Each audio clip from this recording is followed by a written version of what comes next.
If you've been waiting for a smartwatch that will finally free you from your phone, the Apple Watch Series 3 with LTE will disappoint you.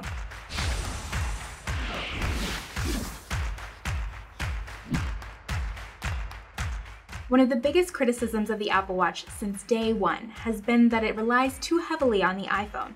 A lot has improved since that first device, but even with its own data plan, the Apple Watch Series 3 with LTE is still not an independent device. Apple says that the LTE Apple Watch is designed to fill in the gaps. So when you're away from your phone for a little bit, you can still make calls, receive emails, use apps, and that's true. But you can't really be away from your phone for that long. I tested it out by taking it running first thing in the morning.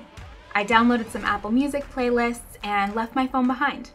Then I went to work. I wasn't even using it that much, but the battery had already dropped to less than 40% by noon, and by 2:30 it was practically dead.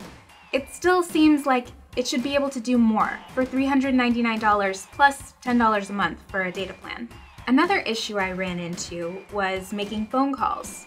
First, I struggled to get that set up, but then when I resolved my activation issues, making a phone call will heat up the device, so much so that it was actually uncomfortable, and I had to take it off after a 13-minute phone call.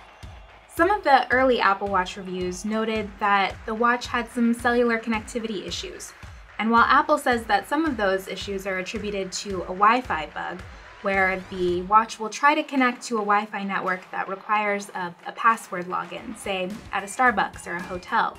I didn't run into any of those issues, but I did have trouble even activating cellular on both AT&T and T-Mobile. I eventually resolved my T-Mobile issue by opening the Watch app on my iPhone, deactivating the cellular plan for the watch, reactivating it, and then rebooting the watch. This is not exactly the seamless setup that Apple usually delivers.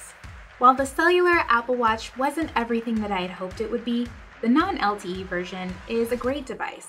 It has solid fitness tracking features that have been improved with watchOS 4. It allows you to download playlists from Apple Music and listen to them offline with a pair of Bluetooth headphones. You can even use Apple Pay and leave your phone behind. It's a great device, and it's also a lot cheaper than the cellular model at $329 versus $399, and you don't need a data plan. Apple clearly has the future in mind with the cellular Series 3, but it's just not ready for prime time. The non-LTE version is my recommendation for most people.